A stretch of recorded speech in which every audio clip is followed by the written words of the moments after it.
All right, welcome everybody. My name is Jeremy Chimvert. I'm from Pacific Northwest Shamanic Healing, and with me today is Rose Aguila. I always afraid of saying your name wrong.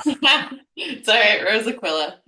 Rose Aquila from Aquila Academy, Alchemy. We'll get there. And Cool. today we're just going to talk a little bit about healing through community. And so this question kind of came up. We were both talking to each other just the other day, and especially with PTSD and trauma, there's always a lot of hesitancy with working with other people. Whether it's live talk sessions or group talk sessions or other group formats, people with trauma and PTSD always kind of want to isolate themselves because they feel like other people don't understand what it is that they're going through. And I know I did that myself for many years as well. I'm sure, Rose, you have your own story that we can get into if you want. So I guess with that, Rose, with your own trauma, PTSD, how has community placed a role for you with your healing? Yeah, so it's interesting. I mean, when this came up and we were talking about people being reluctant to maybe join in like a group therapy or workshop session, and I said, well, that could be for a couple different reasons, right? So, like you were just saying, it's that concept of maybe people aren't going to understand, or other people are still a threat and they're scary, or just whatever other hesitancy. Sometimes you can't even put a word to it, where it's just like, oh, that whatever, that just doesn't sound good to me right now for whatever reason it may be. And that all it's logical and it makes perfect sense. But, that is just more indicative that you need that healing itself. Because a healthy brain seeks out relationship, and a healthy brain seeks out community, and a healthy brain needs to be in fellowship and with other people. We literally, truly, scientifically, and I'm sitting here with like piles of my, neurology books next to me. And I was prepping for this, being like, yeah, there's all these different neurotransmitters that being in community it actually generates in our brain. So it's this really incredibly healthy thing that we need. Um, but at the same time, I think when you're triggered by the concept of being in a group situation, it might be time to reflect on what does that mean for me? And maybe I need to sit with myself more and maybe seek out more one-on-one leadership and more one-on-one reflection and more one-on-one help. And maybe not talk therapy. For me, you said, my own personal story. I know you've interviewed Sadie Witt before, and Sadie's been instrumental in my own journey and my own health and my own progress along my healing path. And then as a mentor, as I move into a space where I work with other people. And that's something that Sadie has done for me so much, where it's just like, I came to her and I was this lone wolf. I'm like, no, no, no, I really don't need other people. Other people, F that. No, I want animals. I don't want to be around humans. Temple Grandin is my idol, and I'm just not meant to be around people because people equal icky, people equal bad, people equal trauma, people equal things that are awful. She helped me learn to sit with that. What does that mean? Why is it just icky bad? What is that? Because that's not true. That's not real. Other people can be dysregulating for someone who's neurospicy. And spoiler alert, pretty much anybody who is traumatized is going to, depending upon how long that trauma has appeared in your brain, it restructures the brain. It makes you neurospicy. You're part of our cool kids club now. We've got jackets, and stuffies, and that is something else to look at. That it's the way that PTSD shows up in the brain is a rewiring, and you need neurotransmitters. You need new neural pathways to work through that healing process.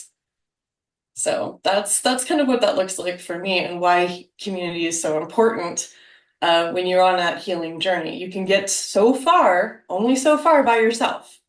And then you do absolutely unequivocally have to work in relationship with other people in order to move past that next hurdle. Agreed. And like you said too, we're tribal people. We we're constantly looking for quote unquote tribes, whether it's politics, religion, hobbies. We're constantly looking for a tribe of people we can hang out with, and those become our friends, our mentors, our peers. And sometimes it's even people at your own work, depending on what you do.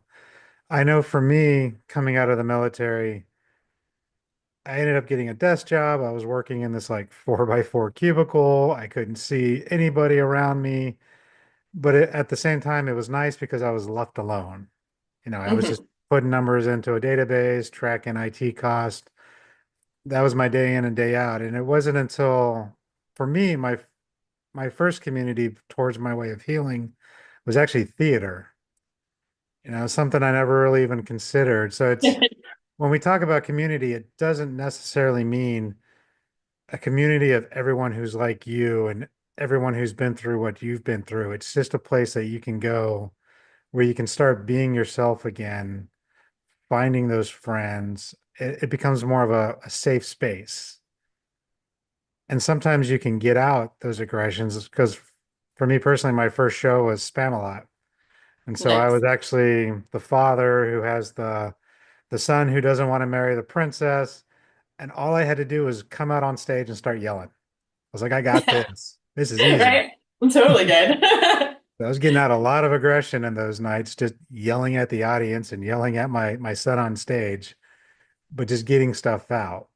And so it's community is about finding that place where you can sort of fit in enough to start getting by. And it could be a paintball group too. It doesn't Yeah. necessarily mean a community that's strictly all about your healing. No, and it's cool that you brought up theater. Theater was a big one for me too. Like I didn't hit my stride until when I was a kid until I got to go to a public high school and kick it with the theater kids. And it was, or, when I was by myself and I would do imagination play and things of that nature. And you're stepping outside yourself. It's the same thing now that I've started public speaking. I mean, over the past few years, I was like, wow, this is going to be kind of scary. And then I stopped and I was like, I've been teaching riding lessons and coaching equestrian stuff for years. I've been judging, I've been all of those things. That's easy. And it was like, well, I've got the horses and all this stuff. And it's like, no, what? Again, sitting with that, I get to step outside myself. And so the same thing when you go on stage, you're stepping outside yourself. You're not in the dysregulated body. You're not in the body that had the trauma happen to it. So going back to things like what Jeff has talked about, my other idol, Bessel van der Kolk, with The Body Keeps the Score, all of these things, I know Anna's going to touch on this too, and has touched on it. And it's again, it's that being in the body that had the thing experience is where all the yick is. So one of those healing modalities is going to be finding ways of stepping out of it, which is another way that community comes in. Like you're saying, paintball groups. For me, it's equestrian activities, animal activities, going out into nature, obviously grounding. Horses are so very grounding, which is why they get used for these therapeutic approaches so often. And you find community in all of those places. And if you stop and think about all of those things, like when you started that new job and it's like, I just want to be you're just in my cubicle and it was so stressful is because it's another dysregulating thing. The body learned how to navigate the traumatic experience, and now you're away from it, and now you're dysregulated. So it's something that I see even come up in my own husband, where he's in a corporate job post being active duty, post National Guard, post deployment, all of those things. And he's trauma bonded with all his buddies. They still are on Facebook Messenger and whatnot, but he's in this corporate environment and it's really toxic and it's really gross. And it's just, I mean, he tells me stuff and I'm like, whoa, that's horrifying. But he's like, meh, and it's like, oh, it feels like home, right? It feels like you're back in the military. It feels like you're back, you know, getting screamed at or being in that super stressful situation. And his unit, man, his National Guard unit was nasty, toxic, gross, icky. They're yeah, bad news bears. But he was got used to it over the course of, close to 20 years. And so it is what it is. I understand. I was paramedic firefighter really young and traumatized myself really young and then just started seeking out more and more of those same situations until something happens that pulls you out of it. And then you stop and you're like, why is it so loud when there's no one home? Why is it so loud when I'm out in nature? Why is it so loud? Why is it so, because you're dysregulated. So we just need to find ways of seeking that regulation. And a lot of that is going to come from being in community. As you said, we're tribal people. We're not meant to isolate. We're not meant to be lone wolves. And with that, and then I guess moving towards the aspect of now that you're healing with the community. So say you found a community, you're working with them, you're growing. Like for me, it was theater. Once I started using your words, started regulating more, and I didn't realize that's what I was doing, but I was coming more out of my shell, coming more to terms with the fact that I did have PTSD. Then I was able to actually start looking at what was next. Where can I start working on these issues that I have? Because theater helped me regulate, but it didn't obviously help me address the problems that I had, and it didn't help me truly start digging in deep. And so then with that kind of modality, then you have to start looking for places where you can get the healing that you want once you're ready for it. And with those, you have to make sure, one, I've always said this many times, it's you need to find a teacher or a leader or group, however you want to define it.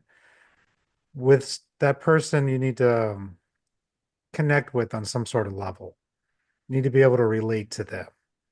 Like for me, obviously, going to, I don't know, we'll say like a witchy pagan circle where the girls dance in the moonlight, that wasn't my thing, Yeah. at all.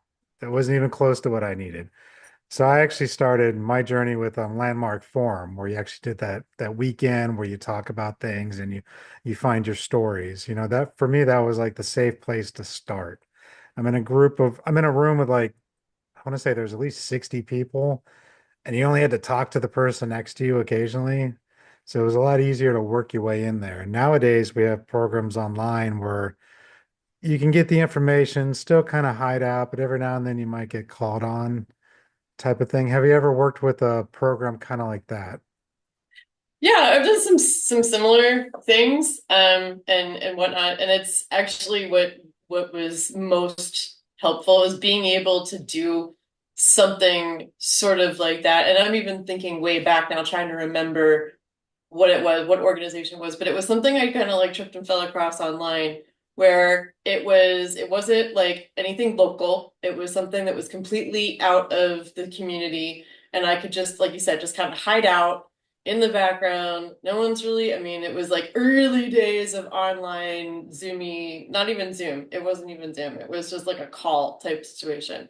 You're just like listening, a coaching call kind of thing.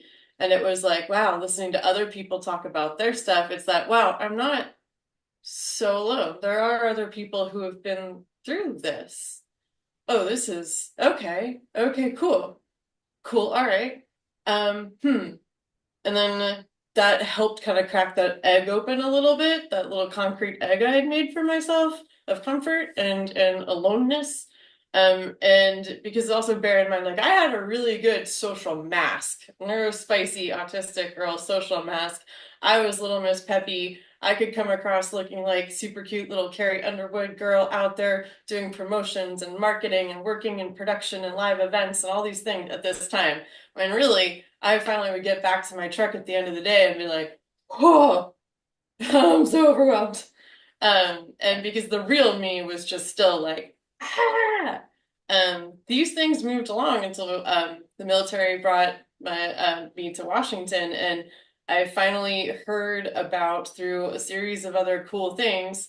I heard about Allison Lancel, Songpo, shamanic healing group up in Snohomish, and I had gotten to know this chiropractor. I thought he was really amazing, and he opened up to me about his like secret life of working in the shamanic arts, and he was like, I think you would really enjoy working with her. And so he poked and prodded, he and his wife poked and prodded at me, finally got me to the point where I went and met Allison. And one thing led to another, and Allison and I did some work together. She did my first couple of soul retrievals. which was awful. I think I've even told you about how like we came out of that journey and the room was trashed because I had come off the table and was just reliving whatever terrible, terrible, terrible, terrible, terrible thing happened to me at the age of 7 3/4 years old. And she described it all, and it was like, whoa. Um, she got me to a point where she was like, "You're ready to go into community now. You are ready to work in a group. I have a like shaman boot camp that I'm going to be testing. I've got 7 other people in it. They're all really wonderful. They're all really safe. They're all really incredible people. There's even like I think it might have been a pastor. I forget what denomination of a church, but she was in there, and Allison's insisting like it's going to be okay. You're going to be all right. It's going to be a good. It's you're ready for community." Yeah, mind-blowing experience. But I did have to slowly test those waters. And then over the years now of helping facilitate people step into community healing circles, um, I've camouflaged them as all sorts of different things too. Like, I'm starting to work with the Fallen Outdoors Veterans Group. That's a healing experience in community. That's getting a handful of soldiers together and taking them out on a duck hunt or an elk hunt, or taking them kayaking, or going into these different ways of being like, we can't do this alone. It doesn't always have to be in the trappings of something spiritual or religious. It needs to be in the trappings of a safe space where everybody understands everybody and has walked at least a similar path, and we can mirror one another. We can be in each other's tutorial fields. We can have that regulation and co-regulate with one another. That's all that it takes. It doesn't have to be something hippy dippy woo woo with incense burning and women dancing naked around a goat on a spit. So that can be fun too. It is super fun though. I mean, like, don't knock it till you've tried it, man. Well, and I like what you said too with the when you're in your call and you started hearing other people's stories and realizing, oh, other people have gone through this, and then they'll talk about how they got out of it, and then you can kind of see, maybe there's a person that was in your group who was in the crap, life was falling apart, and now they're like this multi-million dollar CEO, and it's like, well, how did he get there? How did she get there? And it's Exactly. like, they work through it, and then they got to where they are today. Now, obviously, that's one extreme to the other. Sometimes it's just, how does that guy have a normal life now when he used to be like this, quote Yeah, unquote normal? That's exactly. that's really what all of us are aspiring to. Of course, the million dollar CEO is not too bad itself either. Yeah, no, I'm not gonna knock that. Not at all. It's interesting too, really quick note, because there's going to be a couple different approaches. It's like the military, and I see this from all sides, and maybe I like to say it like this, and people usually go, whoa. And I'm like, I had the good fortune of being traumatized multiple different ways. So I've been in the group trauma situation where I'm trauma bonded with, my old volunteer fire department. I'm trauma bonded with, Rescue 5 on Staten Island, which is where we got posted, on September 12th, 2001. I'm trauma bonded with a handful of other military spouses. I'm trauma bonded with a handful of other soldiers that I was attached to when I worked for D Logistics. I'm trauma bonded with all these different groups. We went through all of these traumas together. But then I also have a metric ton of childhood trauma and things that I've experienced alone. I've also been a domestic violence victim, a sexual abuse victim. So I understand what it's like to be othered in my trauma, because your abuser wants you to feel alone. Your abuser takes you down. Your abuser is like, no, you are this big. And you don't deserve community. You don't deserve other people. You don't deserve to be held and loved and nurtured, and nobody wants to be around you, and you bring a group down. And those are all those ugly voices, those intrusive thoughts. And then in that trauma bonding group situation, you're going to tell yourself a story of nobody gets it except these people. I'm Mhm. safe when I'm with these people. I'm not safe when I'm not with these people because nobody understands, and I can't relate my experiences to other people because then I'm just going, yeah. And then so you go into all of these super toxic death spirals in your brain, and it's so hard. And so if you've experienced like those different boxes of trauma and you've got your own little super fun rainbow CPTSD alphabet soup situation happening, then you really are just going to create a kingdom of your own and lock yourself away. Because it's, unlocking all of those different layers is it's so hard. And that's why I say I was fortunate enough to experience all those things because now when I am on this path of being able to turn around and go, oh, I see you. I so see you. I understand, man. And trust me, please. I've been there. Um, and I know how to be able to reach out to someone and try to get them to come towards me a little bit and then get them to find their space. I like to be able to say I'm fortunate to be like, oh dude, I get you. I got that. And you know what'll be really helpful? This thing over here or this thing over here. So yeah, it's it's important to note that there's some people might be like, yeah, well, I can't handle being around people. And they have to be able to sit there and understand why, what happened. Is it an abuser situation or are you just super trauma bonded to a group of people and nothing makes sense outside of them?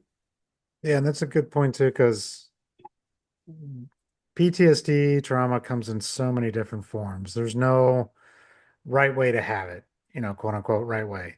Yeah, A lot of times we only consider or we only talk about PTSD when it comes to veterans, people who served in Iraq or Afghanistan or Vietnam, those in the military. But like you said, you were the day after 9/11, first responders. First responders, I think personally, on a day-to-day, see way more stuff than most vets ever do when they go down range.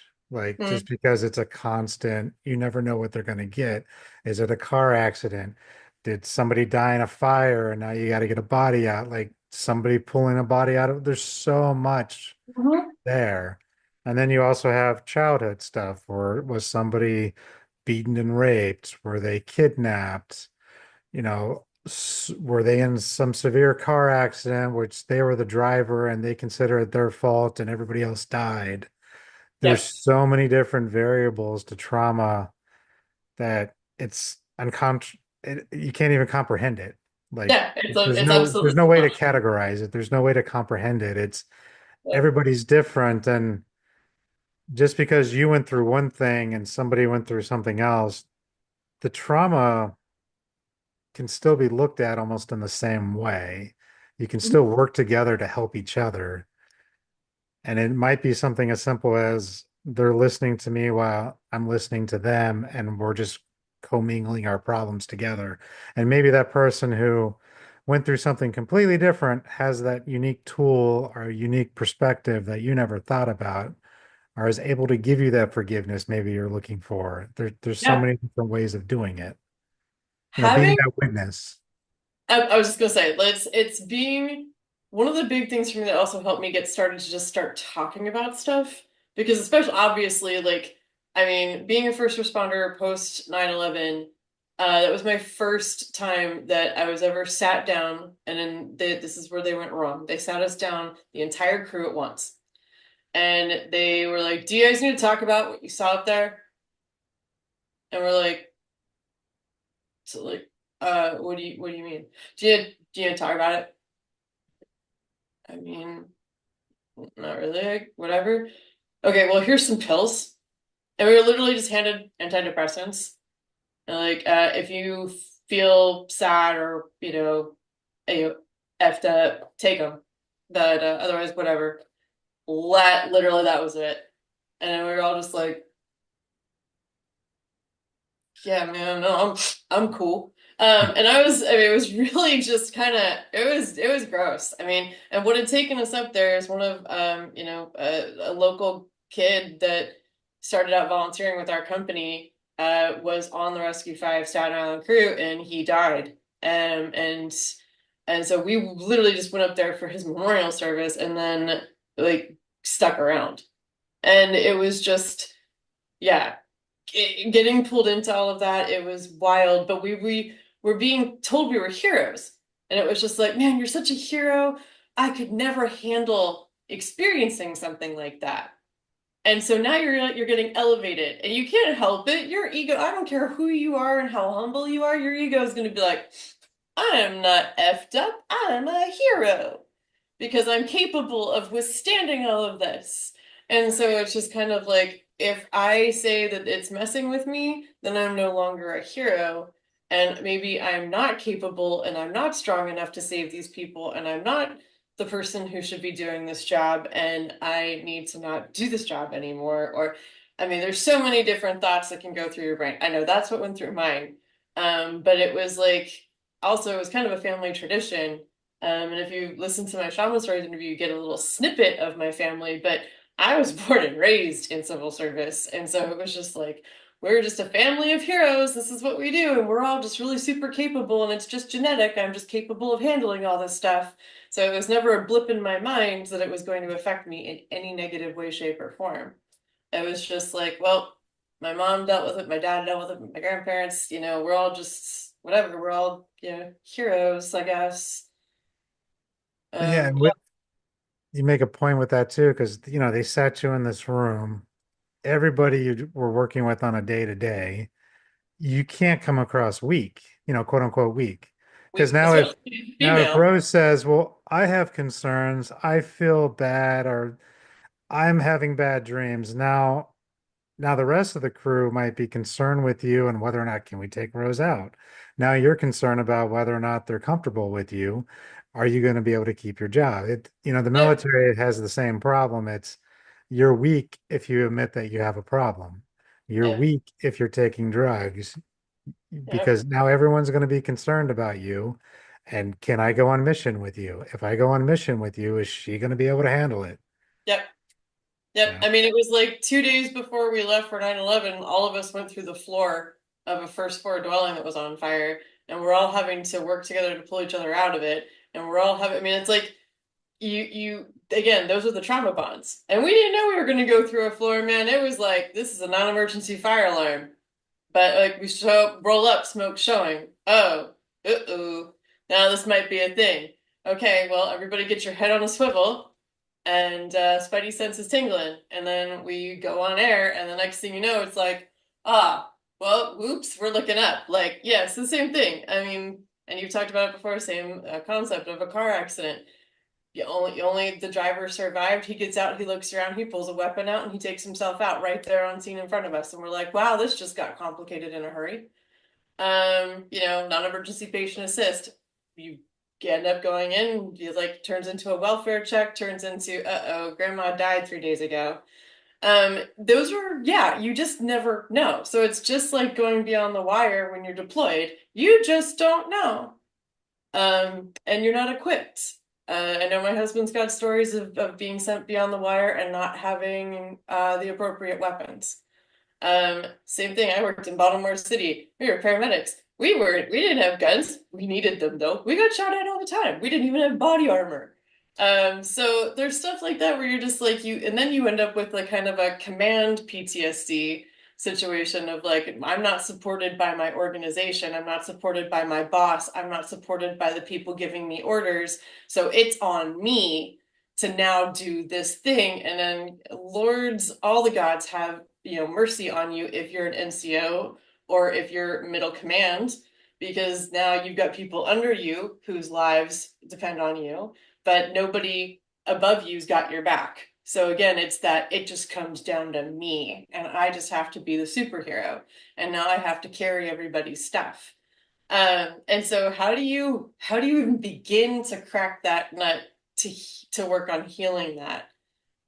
Especially because then that plays into your interpersonal relationships. If you have a family, and if you've, especially if you have a spouse, then, or, even your relationships with your own parents, or if you're trying to have relationships, you're like, I desperately want nothing more than to have a good, solid partner in my world, but you can't attract any of the right people.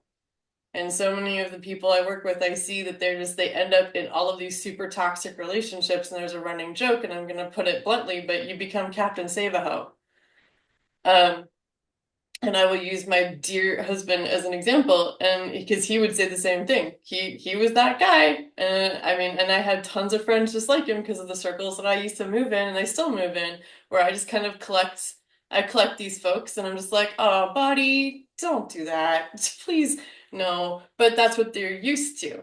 That's what gives you the feel good juice in your brain. That's what gives you the dopamine rush because that's what you're used to is I save people, I save things. Don't worry, come to me. I got you. I'm going to take care of you. I got this. I got this. I got this. Let me sort this out for you. And then you're like, see, I'm fine. Everything's great because I got the feel good juice in my brain. And it's like, no, buddy, you're just going to end up, it's going to detonate on you. It's just going to keep detonating on you because you still have all of those broken neural pathways. You're still extremely dysregulated. Now you're chronically dysregulated. Now on, putting my student doctor hat on, now you've got cortisol effects in your brain. You've got chronic cortisol going through your heart, your brain, your kidneys, your liver. All of this is going to start to show up as mega disease in your body unless you find a way of breaking that cycle. Because that was like the next thing I wanted to ramp into. I was like, this is gonna kick your butt when it comes to your body. It's gonna show up as all sorts of health issues.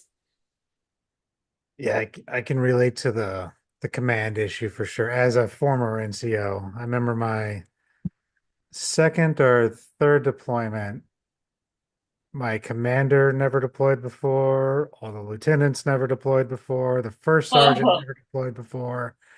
We had all this top oh leadership no. trying to tell us what to expect and how things were going to go, and all of us NCOs are just looking at them like, "What are you talking about? This is not what happens.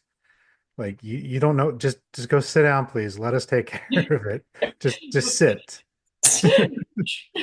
You push your paper. We'll take care of the missions and the soldiers. Just tell us where we're going, and we'll take care of the rest," type of thing. But yeah, that's definitely a thing. Well, and that's so really quickly to touch on something like talk about health disease and how it's going to show up in your body in a bad way. What is something that's kind of beneficial, and then of course talking to people and like what a little bit of what you and I are doing right now, and hopefully I'm doing it because I want to be able to make sure the people listening can relate and be like, oh no, girl does homegirl knows what's up. Homegirl doesn't know what's up. I got you, boo. But it's a little bit of trauma dumping is healthy so yeah, any therapists that are listening, you can come for me. It's fine. Lilith Aquilla at gmail.com.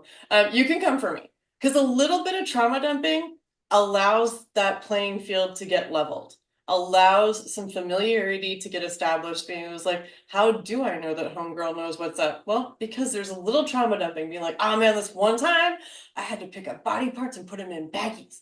Um, yeah. Have you ever scraped brain off of your boots? You never forget the smell. Like those comments kind of made me like, oh wow, yeah, no, you do know what's up. I do know what's up. But tie a rope around yourself because trauma dumping can then just become boop, boop, boop, Hmm. further traumatizing because now I got my juices going. And I can feel those old neural pathways, even just talking right now, firing about it. And then but I can stop and go, I I'm regulated. I'm okay. I'm good. I'm here. I got my stuffy. I'm sitting crisscross applesauce in my happy place with my placostomus next to me. I'm talking to my bestie. I'm good. And I'm not in that bad space. I'm okay. I'm fine. So, but a little trauma dumping is healthy. We need to do it. We need to talk about it and it because it cracks the nut a little bit. And now I can start talking about it and being like, oh yeah, man, no, this is so cool. Wait, it's actually not cool that I stepped in someone's brain. That's actually not okay. It's not. It's really actually screwed up. That's really, really awful. I need to sit and be able to say that's awful. And then I need to sit there and process how that 22-year-old human being is no longer here. And yeah, because now I don't have to stuff those feelings down with my super stuffer because dispatch is up my butt saying I've got 3 calls pending. Can I hurry up with the coroner?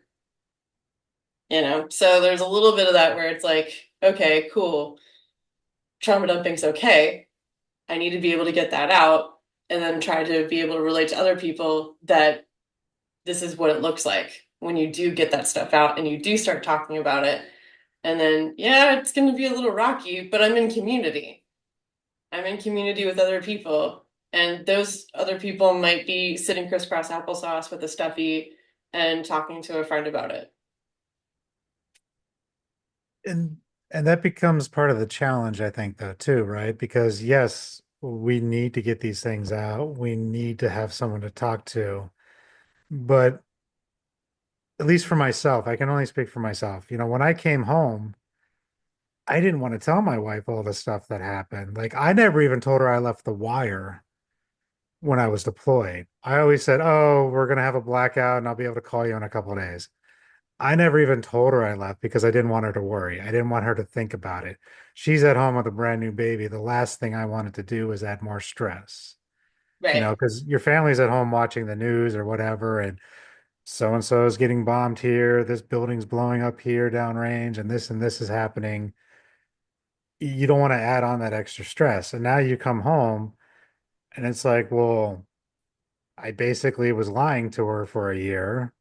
How do I overcome that part? How do I, build that trust back again of, yeah, remember when I said I never left the wire? Well, some shit happened. Right. And Yeah. that's hard for people. And then that's also part of that. Well, now I have to admit I lied and also that I need help. Mm-hmm. Mm-hmm. And I know tons of soldiers who did that with their families too, because you just don't want them to worry and you think that you're protecting them. And maybe to a point we are, but it's the Yeah. same thing as a first responder. Like, I don't think you're going to go home to your husband or wife and be like, guess what I did today? I was picking up bodies out the 405. Mm-hmm. Like, they don't necessarily know how to even take in that information. So it really does coming to find that community that you can talk with, but then you still have to let your family and your close friends know something. And I guess that's the hard part to say because it's going to be different for everybody. It's like how much of yourself can you give right away? Absolutely. And it's totally baby steps. Everybody is so unique and so different. I mean, I at the time I sought out, an Irish pub in Baltimore City called O'Shea's, shout out. They're still there. But that's where all the police and fire hung out together. And we all just held community together. And I think that's what kept a lot of us going. And I was grateful that we had one another. It was a fairly decent, healthy place. It wasn't like this, smoky, gross dive bar where everybody got overserved and you drowned your sorrows and it was just like you walked in and it was like bleh. Um and that's I think why, every military town ends up having that one Irish pub. And it's something about the Irish pub where everybody just kind of goes in and hangs out and supports one another and creates their own little therapeutic network, whether we're consciously aware of it or not.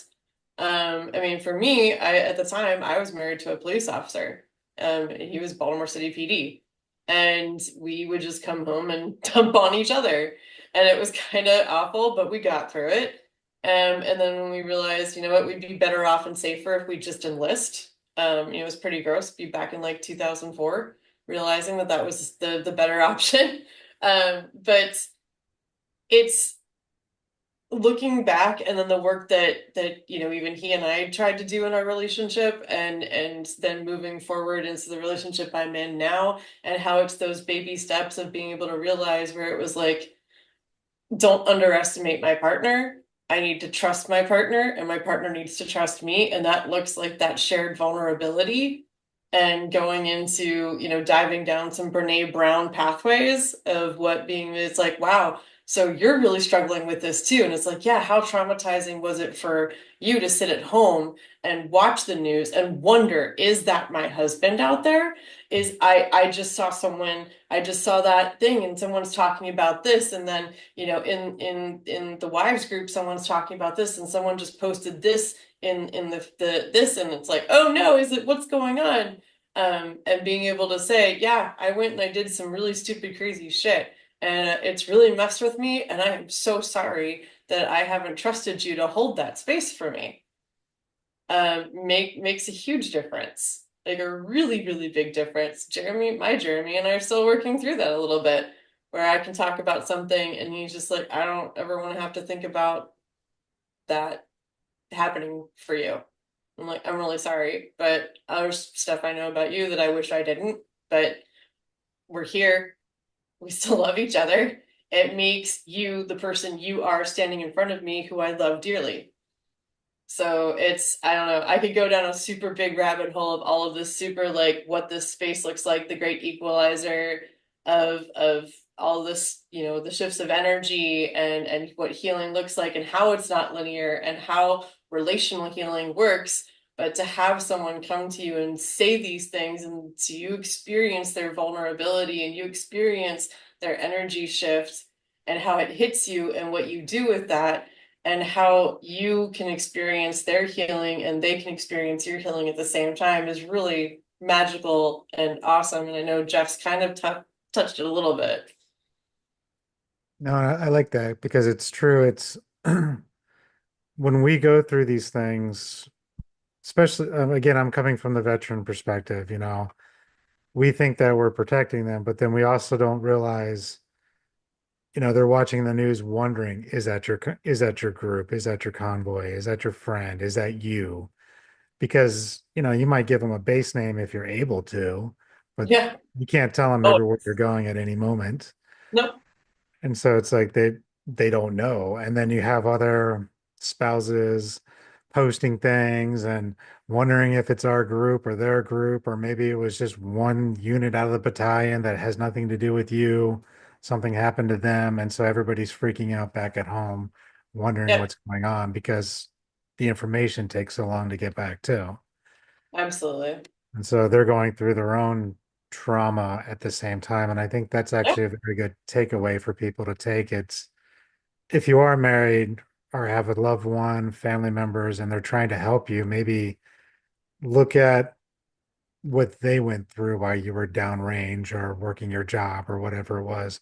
Maybe try to see their perspective. It doesn't mean you need to trauma dump everything, but I like that of trying to find that relationship of, oh, this was also hard for you because you didn't realize what was going on.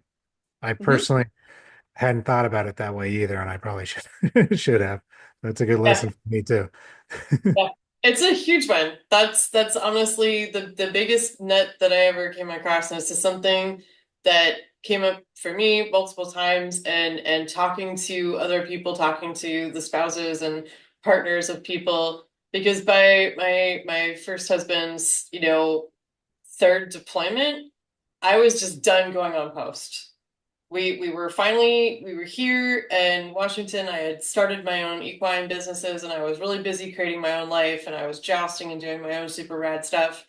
And I was trying to get back into wildland firefighting and I'm just like, I just don't want to go on post anymore because it was again, there was that trauma bonding, but it was the yicky trauma bonding when it came to the spouses. And I couldn't find the good ones because I knew good ones existed, but it was just like, there were so many of the misinformation, the whatnot, and there was a lot of othering for me because it was like none of them had their own businesses and their own things going on. They lived on post. We chose to live off post, like 45 minutes away. My husband wanted to drive. We lived in the country. We wanted to be in the country. We wanted to be far away from post so that when he was done work at the end of the day, he was done. He also had an MOS that we can't talk about, and he did things that we couldn't talk about. And I never got to know exactly what was going on. So it was the spouse groups that I got shoved into weren't exactly, for me. I was just shoved into, I was like, well, he's deployed with this group, and so we're gonna kind of put you with these guys, but he was over here. It was weird, and so I was kind of like, I have nothing, I can't really relate. I can't relate at all. So we have nothing in common. I went to like a couple of the Muffin Brigade meetings and then I wanted to scream. And so I just kind of detached from everything completely. But I was still watching the news and I was still seeing stuff and I was still kind of going, I wonder. And it was still, but it was that own isolation where it was like, I have nothing in common. I have no relation with you guys. I'm done. And so I really was secluded. And when he came home, he was completely different too. And it was awful. And it really just, that's when things started to detonate, where there was no relation. He never stopped to talk to me about how I felt not knowing anybody, not being from here, having my own stuff, having to create and forge ahead with all this weirdness on my own, and how it really does drive a wedge. And ultimately, we ended up breaking up a few years later because it was like we never got a chance to sit down and look each other in the eye and talk about, well, how did you experience this? And then, okay, well, how did you experience it? What can you tell me?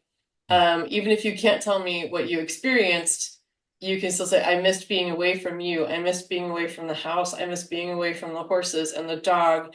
And tell me everything that happened while I was gone. We never took the time to go on a trip together during like the 2 weeks of R&R. We never took the advice that, you do get given. And there's a reason that that advice gets given, where it's just like, wow, you need to create your own experiences to reestablish a trust together instead of just, wow, you've never been the same since you got back. And then you never try to find a way to become a new person together. Hmm. And if you're not in a relationship or you don't have family to do that, it's still possible to find it's like, well, I just need to become a new person. I can never be who I was before the event, whatever that event was. But now I have an opportunity to become a new person and I can go do that with other new people. Yeah. It's not, that's really breaking it down way too Barney style, but it is the basic gist. Yeah, and I think that's a good way of breaking it down too. I mean, we don't need to get too far in the weeds of it, but it's a Yeah. good overview and a very good way of looking at it. Again, I never even thought about looking at it that way too. Even after all my work and all the stuff I've been through, I, my wife and I were pretty much the same way. I brought her over to the States from Germany and then I deployed and Yeah. left her with a 3-month-old baby. I was like, here you Yeah. go. I gotta go. Sorry. Type thing. So She and I have bonded over that where I was like, oh my gosh, I didn't come to the States, but I went from a little map dot all the way to California and I was like, whoa, what's happening? This Yep. is wild. So I get it. I get it. Yeah, it's a different thing. It's a different thing for sure. But before we wrap up though, because it's actually already been 50 minutes, surprisingly. Whoa. But I do want to touch on what you mentioned very early, when you were talking with Sadie and kind of starting, we'll call them spiritual practices for lack of a better word, because I think that kind of counts. Mhm. How was it connecting to those types of practices, shamanism, the other rituals you may or may not do, how was that helpful in your role to healing? I think what it really because I mean, and if you listen to the interview that I did with Shaman Stories before and getting a taste of what it did for me, is I've always been spirit led and spirit guided. And and it's still a struggle for me even now because I get dysregulated on a regular basis because I'm so neurospicy. And I'll be like, wow, when was the last time I sat in front of my altar? When was the last time that I did some spiritual dance? Like I'll do somatic movement because it's just like, I'm just trying to be in my body, regulate. But when was the last time I put on some music and danced? Like I've been really going down exploring my Cherokee heritage, and trying to connect. That's an ancestor I'm trying to bring in as my paternal grandmother.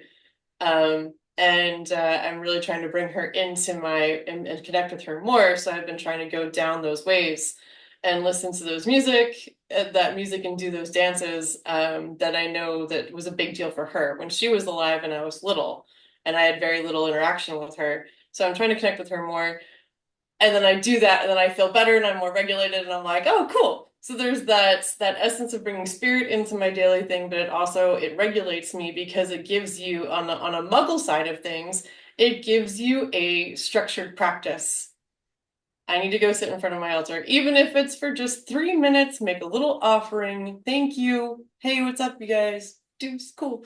And then it builds into living by lunar cycles. and doing ritual by lunar cycles. And it builds, because you're building resiliency, you're building regulation on that muggle side of things, so coming from a functional neurology side. I'm building practices, I'm building resiliency, I'm building habits, I'm creating neural pathways, I'm getting good, happy brain juice flowing, I'm doing all these cool things. But then on a spiritual side of things, coming into more of that spiritualistic healing, I'm also getting deeper into spirit and I'm getting more grounded and I'm becoming more rich in my life and I'm having this better practice and I'm becoming, for me, it's like, okay, now I have a deeper capacity to work with more people. I'm becoming more, I don't want to say powerful, but I'm like, for me, it's all about building resiliency. I'm just becoming more resilient, more rooted, more grounded, more healed, more stable, whatever you want to call it. So there's two sides to that, having that practice and having that sacred space. And then that builds self-respect, it builds confidence, it builds so many things. And it's also building a community too. Absolutely. You can call it a spiritual community if you want. I mean, your ancestors, your angels, whatever way you want to have your belief, whether you're Christian, Muslim, pagan, whatever, shamanism, all of it is you're bringing in, your spirit guides, your watchers, your helpers, whatever label you want to put Yeah. on it. And you're building a different type of community. And what I like to say is when you're healing, we have to heal the mind, the body, but we also have to heal the spirit.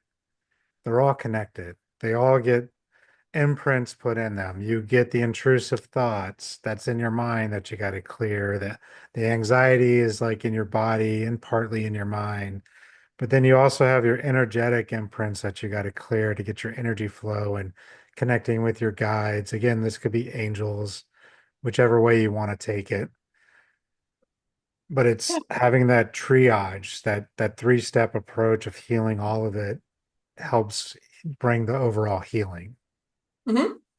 And it's interesting to bring, and that's something too that I probably should have led with, or maybe I didn't want to, like I did and tried to, or whatever. There's been so many different like pew pew pew, but where you think you're not in community when you isolate yourself, but you are. There's still spirit community around Mhm. you, so you're never as alone as you think you are.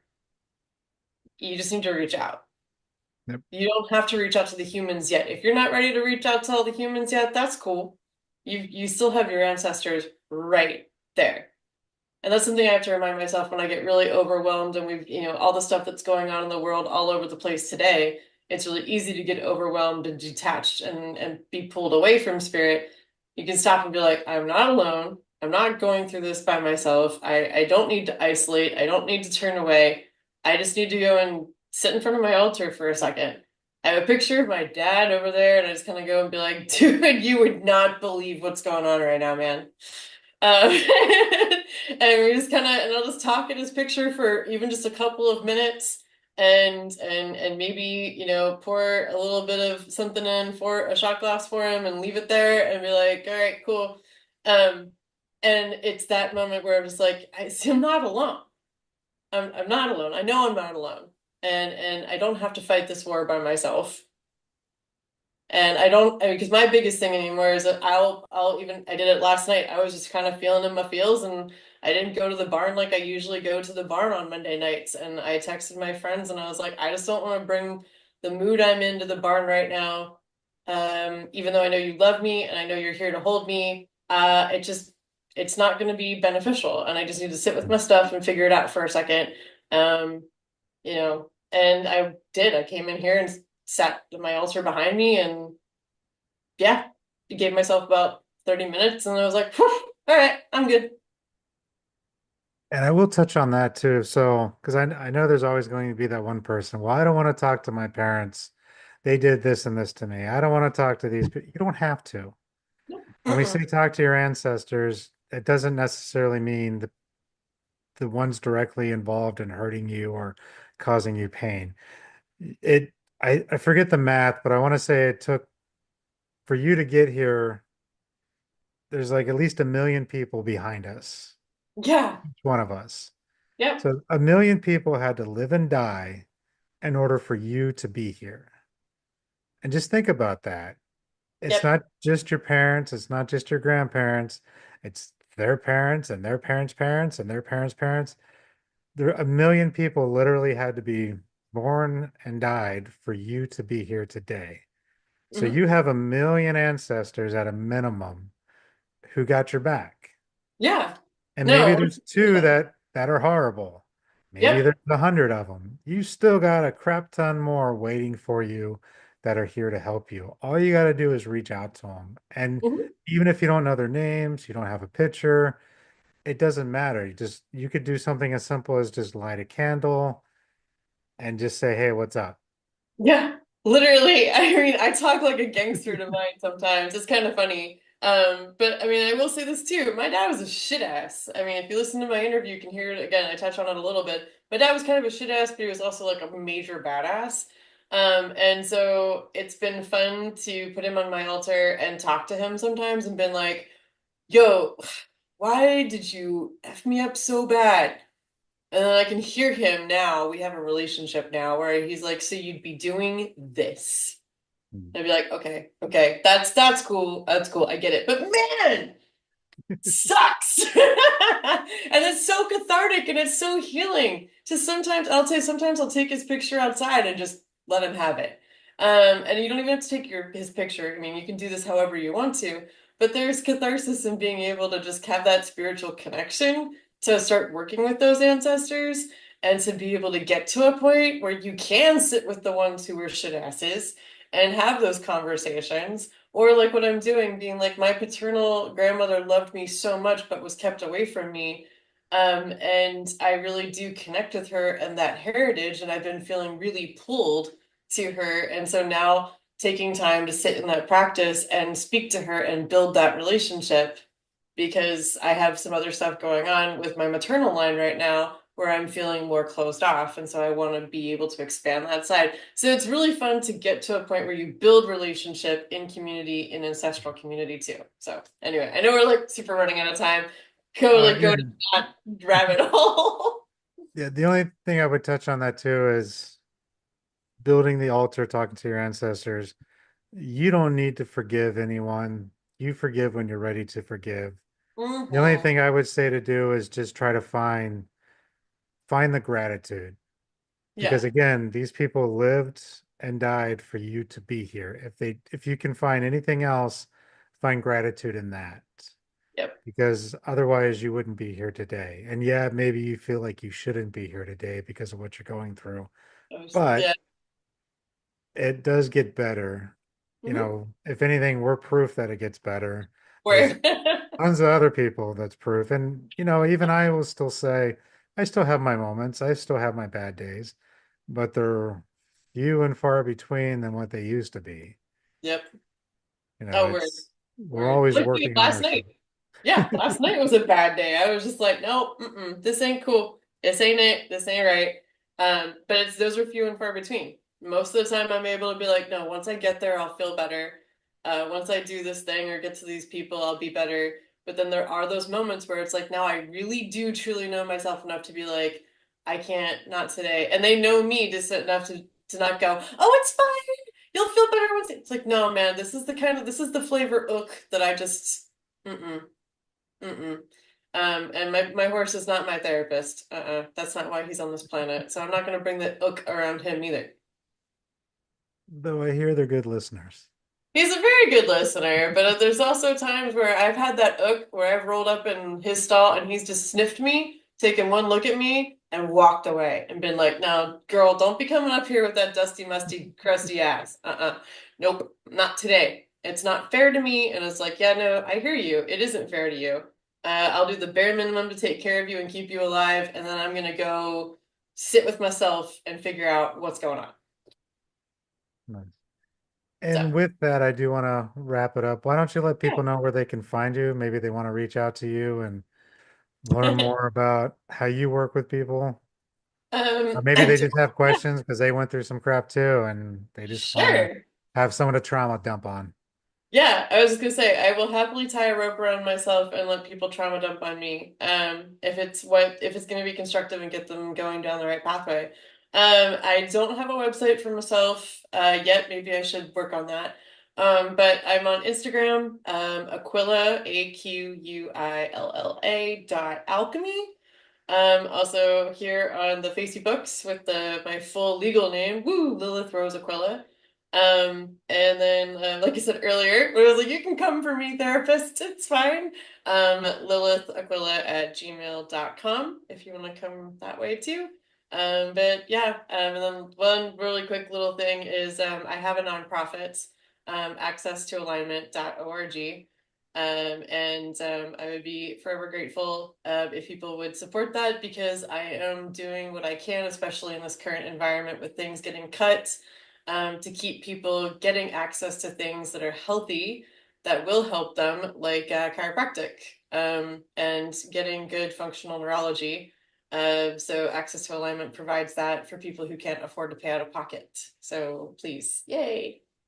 Nice. Yeah, they should definitely check it out because I know you're trying to work with the VA too to get chiropractic to be covered, and that's a whole nother mission that you're on, and we don't have time to get into that one, but I know. It's covered, it's just not covered enough. But yeah, yeah, the things chiropractic that, care is super right. helpful. I know it, I used to have migraines all the time coming back from my third deployment, and those are gone now from steady chiropractic use.